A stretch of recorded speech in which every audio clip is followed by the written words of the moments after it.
저는요, 제주도에서 육지로 소풍을 나왔습니다. 여름이 되면 여러분들 모두 가고 싶어 하는 그 제주도에서 나왔는데요.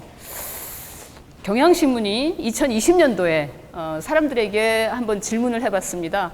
여러분들은 바닷가에 가면은 어떤 보물을 찾으러 갑니까? 라고 질문을 했더니 뭐니 해도 대한민국 사람들 먹거리가 가장 중요합니다.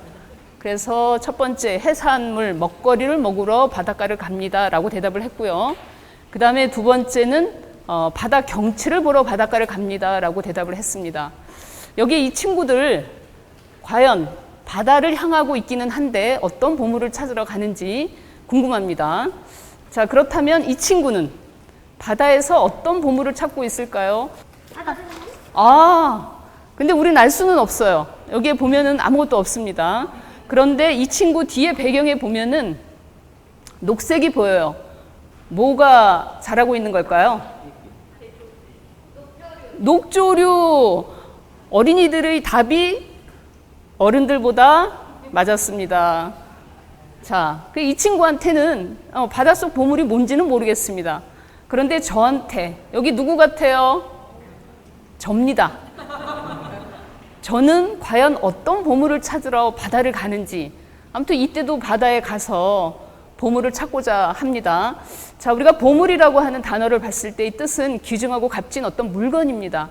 그러면 우리 인간들은 대부분 그 보물을 이렇게 번쩍번쩍하는 금은보화라고 생각을 합니다.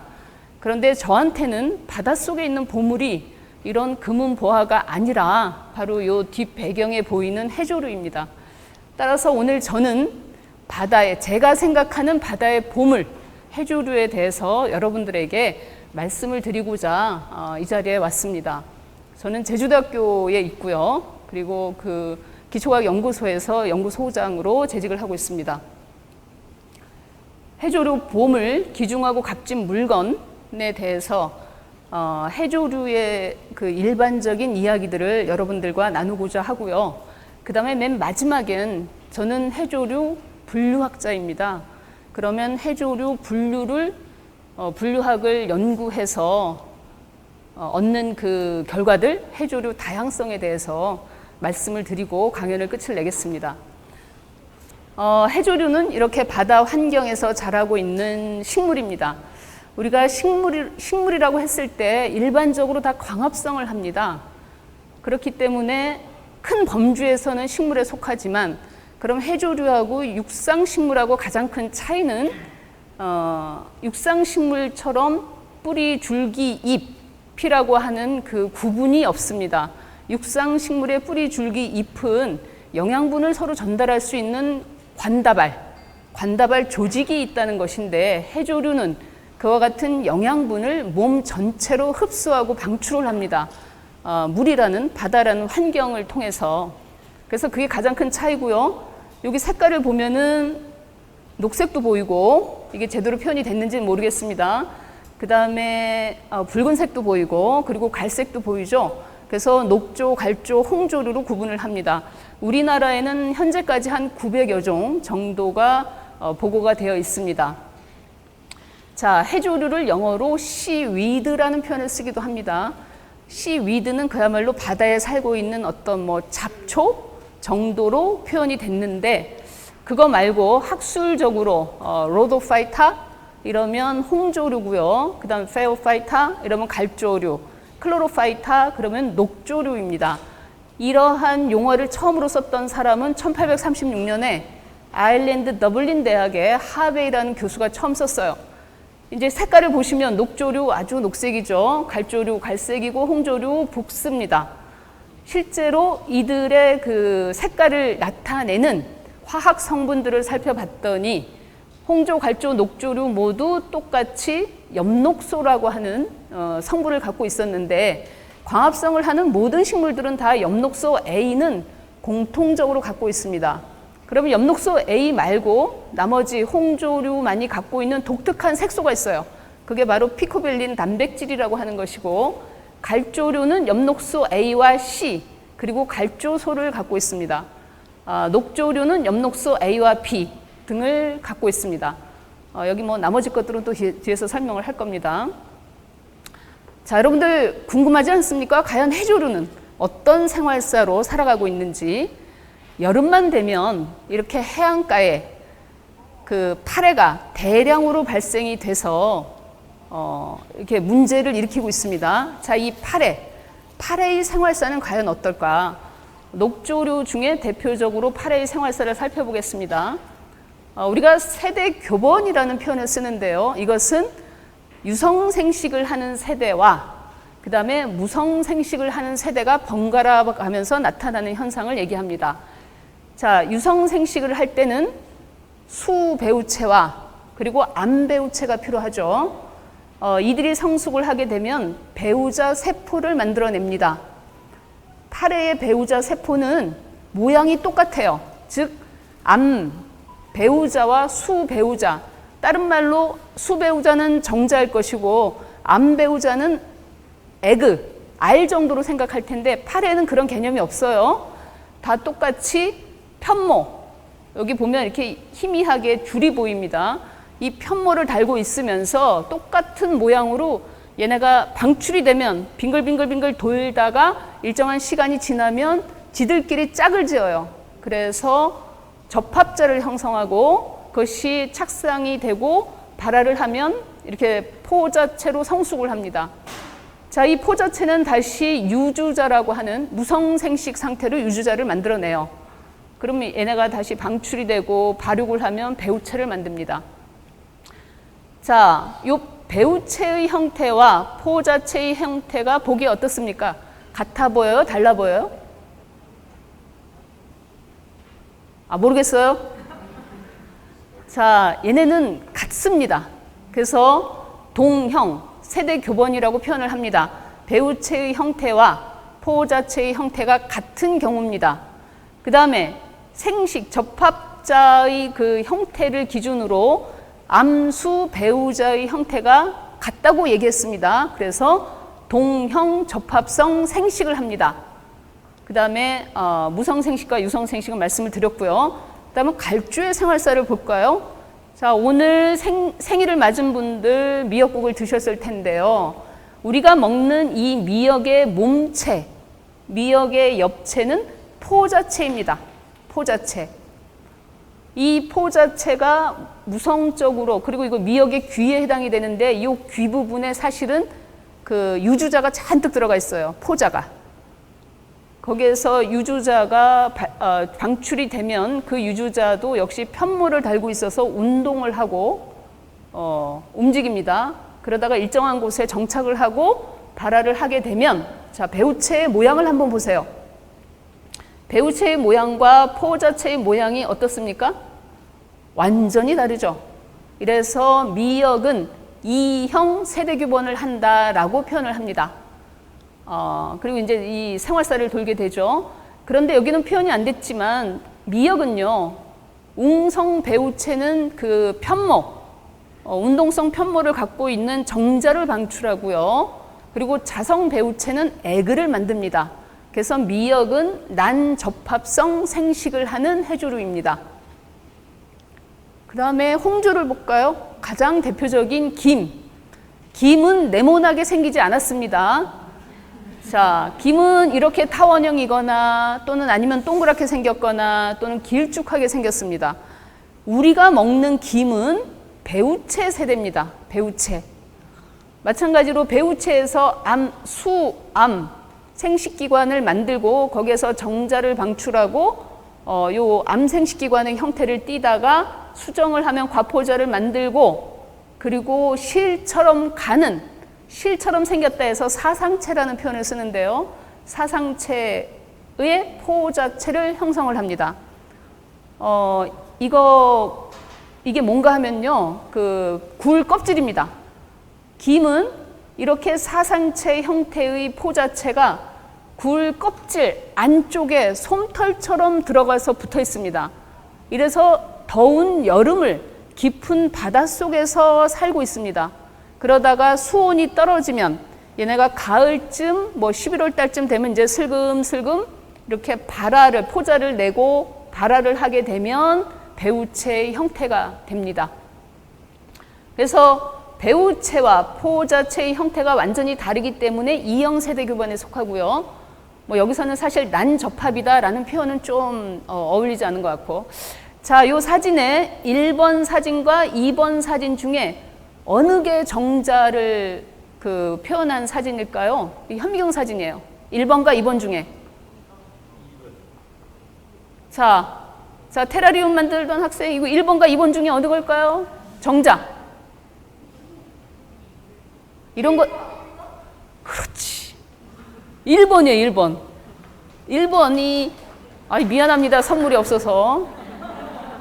1번이, 요게 다 정자낭 세포고요. 얘네가 아주 작은 사이즈로 갈라져서 방출이 됩니다. 그런데 홍조류의 정자는 운동성이 없어요. 그 얘기는 편모가 달리지 않았다는 얘기입니다. 그러면 어떻게 암 생식기관을 찾아서 이동을 해 가느냐? 파도에 의해서 이동을 하고요. 암 생식기관에서 동물의 페로몬에 해당되는 화학 물질을 분비합니다. 그러면 거기에 찾아가서 요게 암 생식기관의 이렇게 뭐라고 했지? 주두입니다. 주두. 그럼 그 부분에 가서 수정이 됩니다. 자, 그러면 지금부터 제가 왜 해조류를 바다의 보물이다라고 생각을 하는지 기능적인 측면에서 설명을 드리겠습니다. 해조류 식물이라고 했습니다. 그 얘기는 광합성을 통해서 1차 생산자 역할을 하고 있기 때문입니다. 광합성이라고 하는 반응은 여러분들 다 아는 것처럼 이산화탄소가 필요하고요. 그 다음에 태양빛 에너지를 이용해서 결국 포도당과 산소를 만들어내는 세포 내 화학 반응을 얘기합니다. 그런데 그 태양빛 에너지 중에서 광합성에 사용되는 그 파장대는 400에서 700 나노메타에 있는 태양빛 에너지를 흡수를 합니다. 그런데 이제 문제는 아까 광합성을 위해서는 엽록소 A는 반드시 갖고 있다고 했는데 이 엽록소 A가 흡수하는 파장대가 굉장히 제한적입니다. 여기 보세요. 클로로필 A가 엽록소 A인데 대충 한 430 나노메타 정도 그리고 한 670 나노메타 정도의 빛 에너지만 흡수를 해요. 그러면 그 나머지에 있는 빛들은 다 버리게 되거든요. 이러니 식물체들이 그 사이에 있는 빛들도 최대한 흡수하기 위해서 보조 색소를 발달시켰습니다.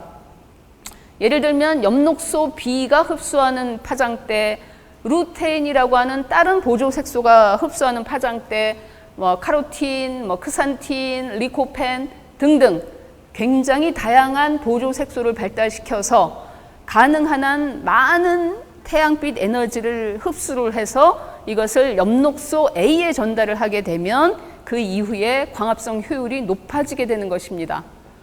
그래서 분류군마다 다양한 종류의 보조 색소를 갖고 있습니다. 자, 두 번째로 해조류가 얼마나 중요한 기능을 하느냐? 이산화탄소를 감축시킵니다. 이산화탄소가 요즘 문제가 되고 있는 이유가 뭐죠? 기후변화 때문입니다. 그 기후변화를 일으키는 주범 온실가스 중에 대표적인 게 바로 이산화탄소인데요. 바로 해조류가 이 이산화탄소를 감축시키는 기능이 아주 탁월합니다. 기본적으로 광합성을 하니까요. 이산화탄소를 흡수를 하겠죠. 뿐만 아니라 광합성 결과 만들어내는 그 탄소의 종류가 다른 말로 유기화합물의 종류가 잘 분해되지 않는 내성 탄소를 만들어냅니다. 자, 이게 분해되지 않으면 어떻게 되느냐? 여기 보이세요? 그 머린 스노우, 바다 눈이라는 표현을 쓰는데요. 저런 머린 스노우 형태로 얘네가 바다 심해 깊이 그 축적이 가라앉습니다. 그래서 이거를 다른 말로 교질이라고 표현하는데요.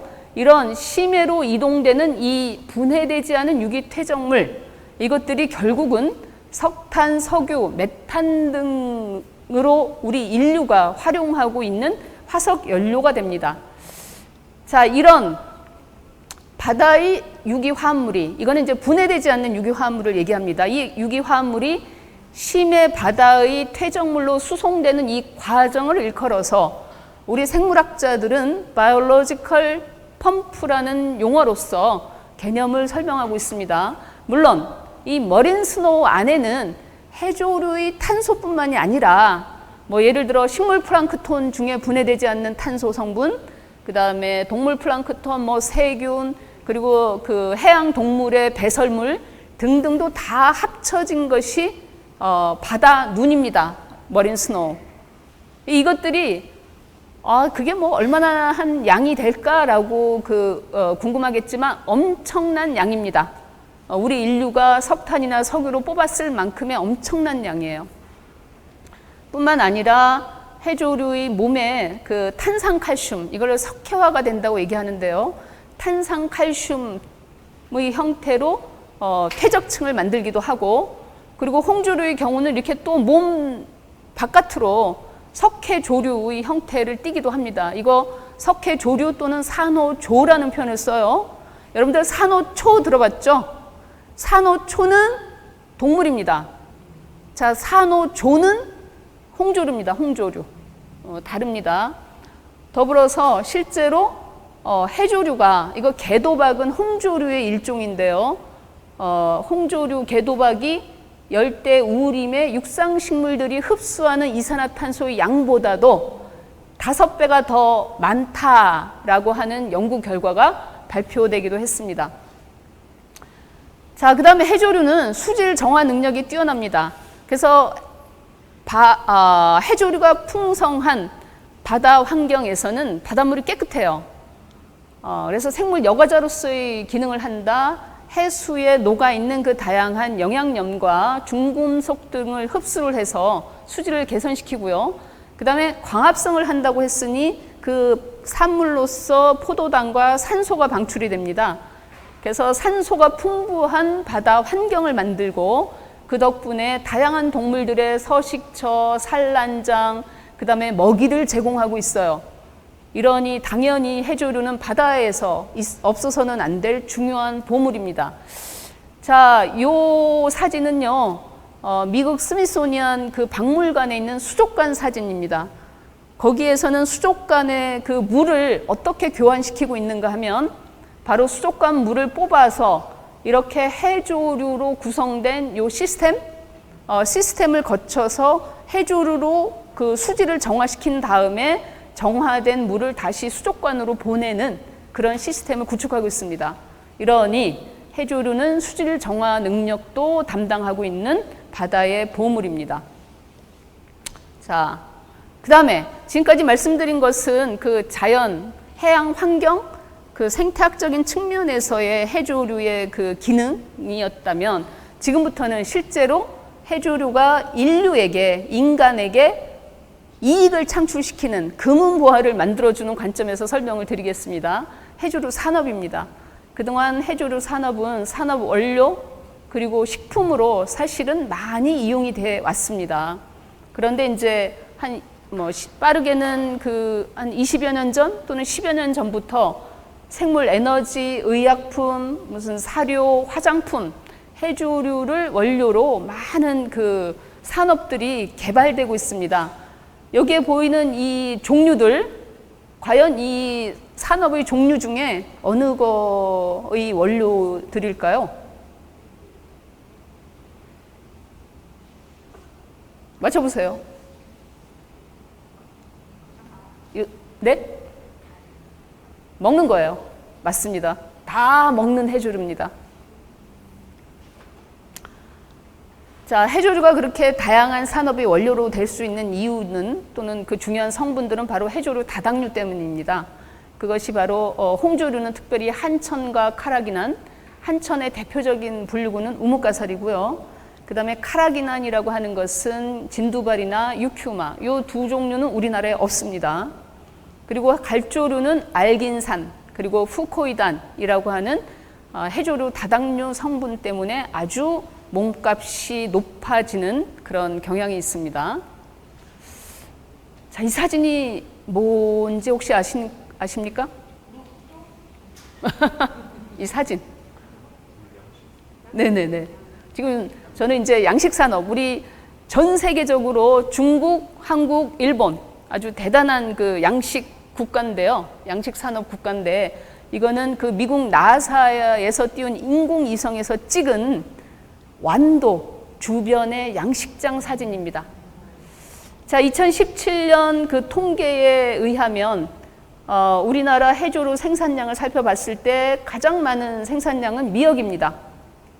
그리고 다시마, 김입니다.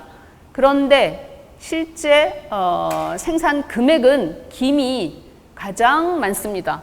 그것도 비교가 안 될 만큼 김이 엄청난 효자 상품입니다. 따라서 2017년 지역별 김 생산량을 보면 다양한 곳에서 김을 양식하고 있지만 그 중에서도 전라남도, 그 중에서도 완도에서 김 양식을 가장 많이 하고 있습니다. 거의 우리나라 전국의 한 90% 이상이 그 완도 김이라고 보시면 됩니다. 이거 김 양식장이에요. 다시마입니다. 해조류 김 양식 산업 역사 잠깐 볼까요? 중국은 사실 중국 뭐 믿거나 말거나이지만요. 2000년 전부터 그 해조류를 사용을 했다고 합니다. 식용으로. 그래서 최근에는 이렇게 많은 종류를 하고 있고요. 우리나라는요. 1640년에 전남 광양 태인도에서 처음으로 김 양식을 했다는 보고가 있습니다. 우리나라가 일본보다는 좀 앞섰죠. 일본은 1700년도에 동경만에서 처음으로 시작을 했다는 보고가 있습니다. 그 이후에 구마모토, 일본 구마모토 현에서는요, 바다의 어머니라고 하는 의식을 거행합니다. 이 김 양식과 관련해서. 그 바다의 어머니가 누군가 하면 바로 영국의 여성 조류학자인 베이커 박사입니다. 이 베이커 박사가 김을 실내 배양을 하다가 무엇을 발견했느냐? 바로 폐각의 안쪽에 솜털처럼 박혀 있는 그 사상체를 발견합니다. 그 결과를 1949년에 네이처에 출판을 하고 그 이후부터 김 양식 산업이 이제 혁신적으로 그 발전을 하게 됩니다. 그래서 이 공로를 인정해서 일본 사람들이 바다의 어머니라는 의식을 거행하고 있다고 합니다. 자, 현재 우리나라에서 양식되고 있는 김의 종류들인데 그 중에서 70% 이상이 다 방사무늬 김입니다. 뿐만 아니라 해조류 가지고 사료 개발도 많이 하고 있는데 물론 이전에도 그 가축에게 먹이기는 했어요. 그런데 이제 이것이 과학적으로 증명된 것이 얼마 안 됐는데요. 자, 이 사진은 호주 바닷가에서 해조류를 먹고 있는 소예요. 그래서 이것을 보고 젖소에다가 이제 해조류 사료를 섞어서 먹였어요. 그랬더니 메탄 방출량이 30% 정도 줄어들더라라는 결과가 2018년에 나옵니다. 그런데 2021년에 어떤 결과가 추가가 되는가 하면 그 중에서 바다 고리풀, 바로 아스파라고피스 탁시포르미스라고 하는 홍조류입니다. 여기 빨갛게 보이는 이것들, 이것을 소 사료에다 섞어 먹였더니 메탄가스 배출량이 자그마치 82% 감소하더라라는 연구 결과가 최근에 나왔고요. 그 결과를 근거로 외국에서는 발빠르게 지금 이 분류군들을 양식하려고 연구를 하고 있어요. 여기는 아예 파밍이라는 표현을 쓰고 있죠. 그래서 또 다른 해조류의 보물이 되고 있습니다. 뿐만 아니라 말씀드렸던 바이오 연료의 원료로도 쓰고요. 이거 해조류로 만들면 이렇게 먹을 수가 있어요. 먹을 수 있는 플라스틱, 요즘 플라스틱 문제잖아요. 먹을 수 있는 컵, 먹을 수 있는 빨대, 그 다음에 고기도 만듭니다. 해조류로. 해조류 추출물 단백질을 가지고 이 실제로 만든 고기예요. 고기도 만들고 신발도 만듭니다. 해조류하고 폐플라스틱을 섞어서 신발을 만들었어요. 이렇게 다양한 종류의 해조류 산업이 발전하다 보니까 2021년에 유엔에서는 이제 해조류와 관련된 그 국제 기구를 출범을 합니다. 그래서 이름이 Safe Seaweed Coalition 해가지고 안전한 해조류 연합이라는 이름을 붙여서 해조류 관련 그 산업하는 사람들, 그 다음에 연구자들, 그리고 시민단체들을 합쳐서 어떤 활동을 하게 됩니다. 하나 더 붙이면 해조류 가지고 옷도 만들어요. 미국 바이오 소재 회사에서 갈조류를 가지고 친환경 섬유를 만들어서 상업화를 하고 있습니다.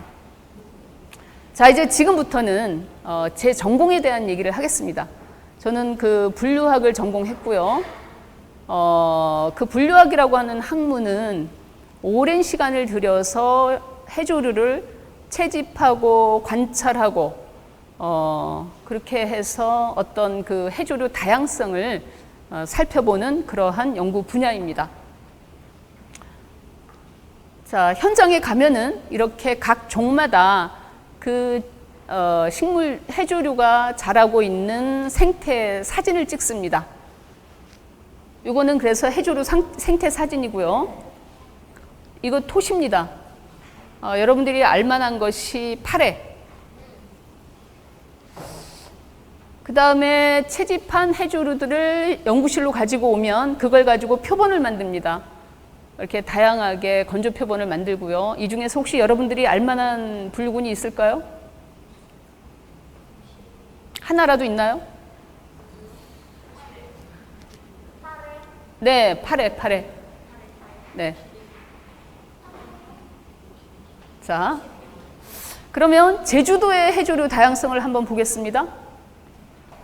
이게 분류학이라고 하는 연구 방법론이 점차 개발됨으로 인해서 1960년도에는 제주도에 한 200여 종의 해조류가 알려졌다면 2000년도에 들어와서 500여 종으로 늘어납니다. 그 다음에 다시 2016년 요즘에는 한 700여 종 점점점 종수가 늘어나고 있습니다. 그런데 안타까운 것은 해조류 다양성은 연구가 많아지면서 증가하고 있지만 도민들에게 그 수익 창출을 해주는 이것이 톳이고요. 그 다음에 이것은 우뭇가사리인데 톳과 우뭇가사리의 그 수확량은 아주 심각하게 줄어들고 있어요. 그래서 문제가 되고 있죠. 자, 이 슬라이드는 제가 연구하는 방법론 중에 하나입니다. 해조류 다양성을 연구하는 방법론 중에 DNA 바코딩이라는 게 있습니다. 그래서 DNA 바코드 연구를 하기 위해서는 이처럼 재료를 채집할 것이고요. 그 다음에 그것들을 실내로 가지고 온 거는 이제 표본이라고 하는데 이것을 가지고 DNA 실험도 하고 그 다음에 현미경으로 형태도 관찰하고 그 다음에 모든 그 종에 대한 모든 정보를 다 수집을 해서 궁극적으로 이거는 무슨 종이다라는 다양성을 살펴보죠. 해서 저는 25년 넘도록 그 분류학적인 방법론을 통해서 해조류 다양성 연구를 해왔고요. 그 결과 한 50여 종이 넘는 신종과 미기록종을 발표한 바 있습니다. 그 중에서 이 많은 신종 또는 미기록종들 중에서 몇 가지만 제가 말씀을 드릴게요. 자, 이거는 2008년에 부산에서 채집하고 있는 모습입니다. 겨울이죠. 겨울에 그 부산 바닷가에 가서 이렇게 바위를 살펴보고 있는데 이게 보인 거예요. 이 사이즈가 한 2cm도 안 됩니다. 그러면 굉장히 작은 게 잔디처럼 바위에 쫙 깔려 있었어요. 저는 이걸 딱 보는 순간 그 자리에서 알았죠. 이거 한 번도 본 적이 없는 거네. 지금까지 한 번도. 그 많은 곳에 채집을 다녀봤지만 이 시기에 이렇게 나타나는 게 없었는데 이게 뭐지? 그때부터 이제 가슴이 뜁니다. 저는. 제가 전공하고 있는 분야니까요. 과연 이게 뭘까? 그래서 사진을 찍고요. 연구를 하고 그래서 신종으로 전 세계 최초로 보고를 합니다. 이름은 잔디 보라색 우무라는 이름으로 그 보고를 했어요. 근데 사실은 이날 이 바닷가를 간 이유는 이 종을 채집하기 위함이었거든요. 참 보라색 우무. 그러니까 얘는 2cm도 안 되는 눈에 보이지 않는 종이지만 얘는 굉장히 큰 종이에요. 한 15cm 이상 되는 종인데 어쨌든 저는 이날 바닷가에 가서 이 정도 채집하고 이 정도 채집하고 돌아왔어요. 그 다음에 이제 이 종을 연구하고 관찰하고 연구하는 게 목적이었기 때문에 그 다음날 실험실에 가서 그 종을 현미경에서 들여다봤거든요. 생식기관을 관찰하려고. 근데 생식기관이 안 보이더라고요. 그래서 그거를 그냥 이렇게 밀쳐뒀어요. 그리고 그 다음날 다시 한번 마음을 가다듬고 관찰을 해보자 해서 현미경으로 들여다보고 있는데 보고 싶어 하는, 보려고 한 그 생식기관은 안 보이고 솜털 같은 게 보이는 거예요. 그것도 이 아까 봤던 이 끝부분에, 자, 이 솜털의 사이즈가 2mm예요. 2mm. 여러분들 상상이 돼요? 2mm. 현미경이 없으면 도저히 관찰할 수 없는 솜털이었거든요. 근데 이 솜털을 현미경으로 관찰을 해보니 너무나도 기특하게 온갖 생식기관을 다 달고 있는 거예요. 지금 이거는 요 사이즈가 2mm라는 얘기입니다. 2mm인데 암 생식기관, 그 다음에 수 생식기관, 이거 사진이 잘 안 보이는데 여기에 정자가 드글드글 달려 있어요. 그 다음에는 여기에는 또 그 사분포자낭이라는 것도 다 달려 있고, 요 식물체의 암 생식기관의 모양이 이렇게 생겼습니다. 이거는 현미경으로 한 1000배 이상의 배율로 봐야지 보이는 그 장면이고요. 그래서 이거 역시 뛰는 가슴을 안고 제가 열심히 연구를 한 결과 신종으로 전 세계 일속일종입니다. 신종으로 보고를 했고요. 이름을 심지어 코레아나라고 붙였습니다. 심피오콜락스라는 표현이 있는데요. 이거는 기생식물이라는 의미예요. 2mm도 안 되는 얘가 이 식물체에 기생하고 있는 거죠. 네. 그래서 이거 역시 저로 하여금 굉장히 가슴 뛰게 만드는 그런 주제였습니다. 또 이런 경우도 있어요. 지금 여러분들 보시는 이거 같아 보입니까? 달라 보입니까? 잘 모르죠? 자, 네네네. 같을 수도 있고 다를 수도 있고요. 아까까지는 신종에 대해서 말씀을 드렸다면 이번에는 미기록종입니다. 미기록의 의미는 외국에는 보고가 되어 있지만 우리나라에는 최초로 보고되는 경우를 우리가 미기록이라고 표현합니다. 이 종은요, 놀랍게도 칠레에 살고 있는 종하고 똑같아요. 그 다음에 여기 프랑스에 살고 있는 종하고 똑같아요. 놀랍잖아요? 이 전 세계가 바다가 얼마나 넓습니까? 그럼에도 불구하고 우리나라와 일본에 살고 있는 종이 칠레에 살고 있고 프랑스에 살고 있는 종과 같다? 자, 이것에 대한 의문점을 해결해 나가는 연구를 하는 연구 분야가 바로 생물 계통 지리학입니다. 그것이 저의 또 다른 전공 분야고요. 그 분야에 대해서 이제 여러 가지 방법으로 추론을 하죠. 자, 이러면 이제 제 전공과 관련된 그 분류학, 해조류 다양성에 대해서 설명을 드렸습니다. 저는 이렇게 생각합니다. 바다가 건강하려면 기본적으로 그 바다의 모든 환경을 좌지우지하는 생산자인 해조류가 풍성해야 된다고 생각을 합니다. 이렇게 다양성을 유지하면서요. 그 하나의 종류로만 된 해조숲, 해중림 조성은 사실은 좀 불안한 면이 있습니다. 그래서 해조류 다양성을 보존할 필요성이 있고요. 그래야지만 해조류가 여전히 보물로서 역할을 할 수 있습니다. 이렇게 다양한 기능을 수행하면서요. 자, 그린피스는 2022년에 해양 보호구역을 지정해야 된다고 캠페인을 합니다. 그린피스 캠페인에 의하면 전 세계 바다의 한 30% 정도를 해양 보호구역으로 지정을 한다면 황폐해진 이 바다가 다시 회복이 될 것이라고 열심히 얘기를 하고 있습니다. 따라서 우리나라도 해조류 다양성을 보존하기 위해서는 해양 보호구역을 지정해야 된다고 제안을 합니다. 자, 이거 마지막 슬라이드입니다. 해조류를 채집하는 그 다이빙 그 동영상입니다. 물론 해조류는 이렇게 반드시 다이빙을 해야지만 채집할 수 있는 건 아닙니다.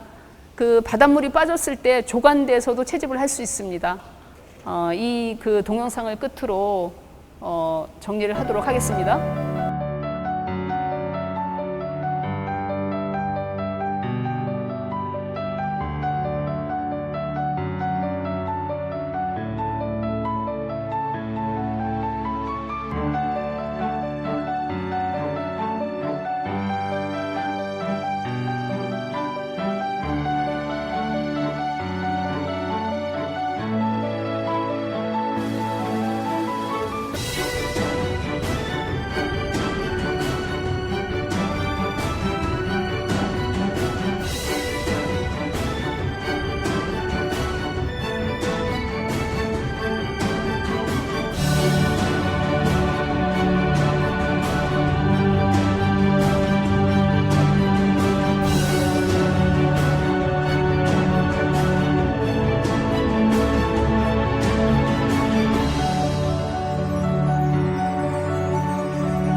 네, 고맙습니다.